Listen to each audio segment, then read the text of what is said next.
My name's Patti, and I used to teach high school English. And I used to love to talk to my students about book themes and meaningful essay topics.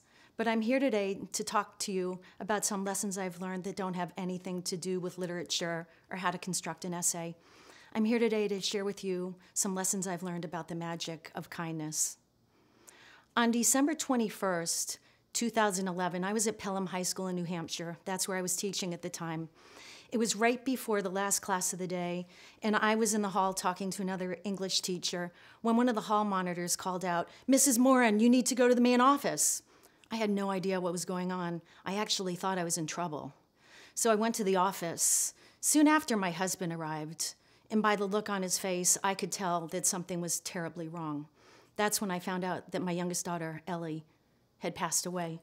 I'm actually wearing her shirt, and you probably can't tell, but her shoes right now. I left the school with my husband, but my car remained in the parking lot. When I went to pick it up, it was a few days later, it might have been a few weeks. I don't really remember. My memory's pretty fuzzy about that time. But when I went to pick my car up, my college writing class had left me a bunch of stuff. They left me a book. They left me some food. They made this Build-A-Bear teddy bear for me named Maury. We had been reading the book Tuesdays with Maury at the time. And they made a card for me. And each of them wrote me a personal note.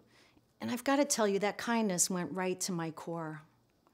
If it wasn't for the kindness of family and friends, neighbors, students, other colleagues, those dark days would have been much darker. And since then, I've been on this mission to bring some kindness back to the world and to spread the message that kindness is good for your soul. You know, life is hard. It's amazingly beautiful and amazingly wonderful, but it's hard. Maybe you have to get up early in the morning. It's bitterly cold out, but you've got to shovel out your driveway before heading off to school. Maybe you're exhausted, but your basketball practice ran late, and you've got to stay up and get your schoolwork done. Those things are tough. What if one of your favorite relatives is gravely ill, or your beloved pet passed away? These things are really hard.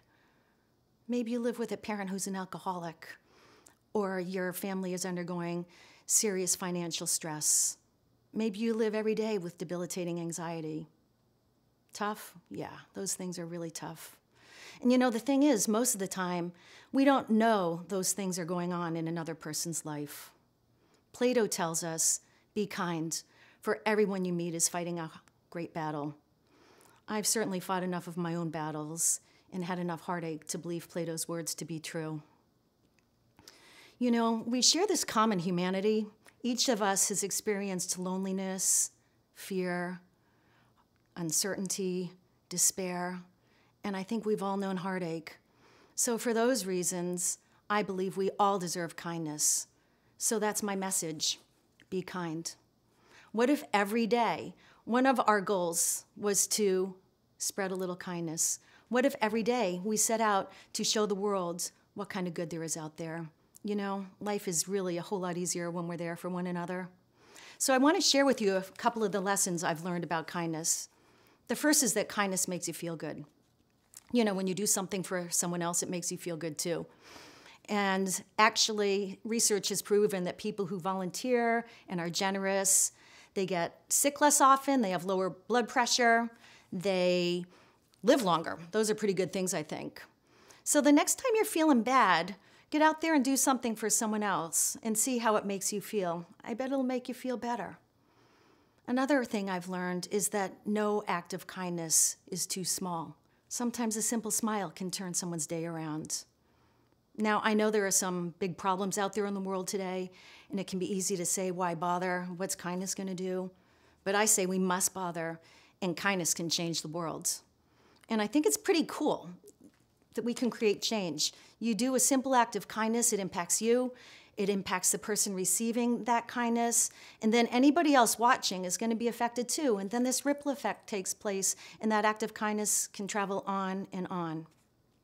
Another thing I've learned is that kindness is really an attitude. It's kind of like a worldview. And once you start seeing the world in that way and wanting to participate in the world in that way, you're going to find opportunities to be kind everywhere. Maybe smiling at a stranger or returning a shopping cart. maybe looking the cashier in the eye and saying thank you with sincerity, maybe talking to the lonely kid in the hallway. Opportunities really are everywhere. A few weeks ago, I was walking home from a yoga class, and I passed a homeless guy with his cup outside of a Dunkin' Donuts. And I actually had a $10 gift card for Subway tucked in my pocket. So I approached him and I said, "Would you like this $10 gift card for Subway?" And he said, "What?" And I repeated myself, and he said, "No way, you're kidding, really? For me?" And I handed him the card, and I said, "Yeah, really, for you." And he said, "Man, this is great. This will feed me for 2 days." And as I walked away, I heard him continue, "Thank you, ma'am. Ma'am, this is great." And I tell you, I think I had a smile on my face for that entire day. And actually, I noticed some people behind me who witnessed our exchange, and they ended up putting something in his cup too. And you know what? I bet they had a smile on their face for a good little while too. It was really nice. Now, I don't know why he's homeless. I bet he has a story to tell. And I bet when he was a little boy, his dream was not to live on the streets. Talk about a hard life. That's a hard life. We all have stories. I believe we're all more than we seem. I want to tell you a little bit about Ellie's story. Ellie accidentally overdosed. And I know it's super easy to make a quick judgment and think that she was weak and had no self-control, but you don't know her story. You don't know about her deep kindness and sensitivity. You don't know about her mental illness. You don't know how brave she was or how desperately she was trying to be okay. Her sophomore year of high school was particularly difficult, possibly because her brother and sister had both left for college at that point, and they were very close. She was seeing a counselor, as she had in the past, and she was trying various medications to try to help. I remember texting her from under my classroom at school, "Be strong, Ellie, you got this," when just being around her fellow classmates was causing debilitating stress. That summer, she fought back. She set up a Facebook page, got a job, and reached out to some kids she liked. Her junior and senior year of high school were better, but the anxiety never went away. I remember my heartache as my husband and I drove her up to UNH for her freshman year of college. She was just so very anxious. She was trying so hard. Then, the spring of her freshman year, she had a mental breakdown. She became psychotic and, needless to say, had to drop out of school.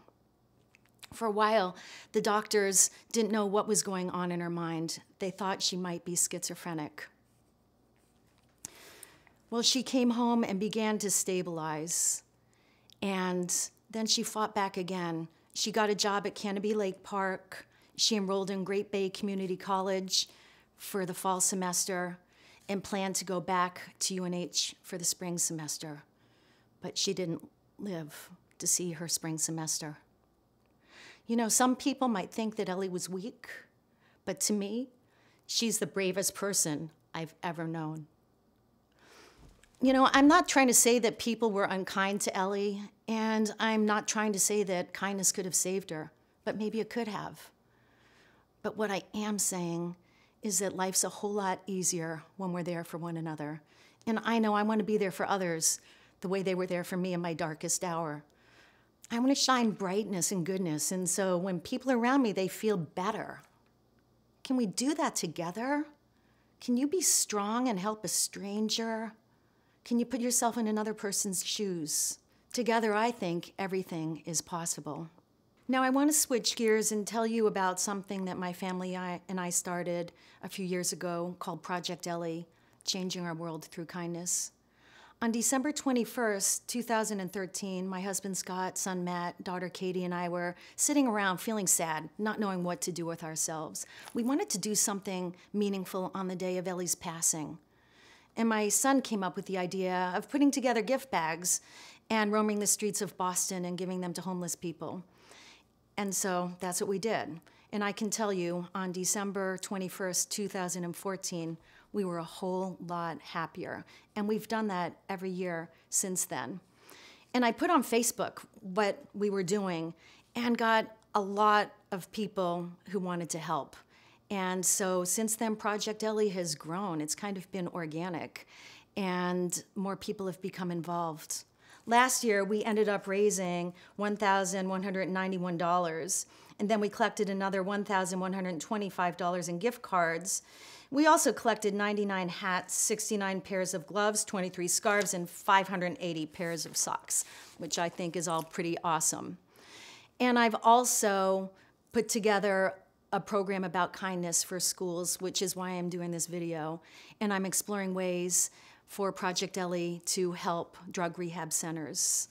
So we're doing what we can to spread kindness. And actually, I believe kindness can change our world.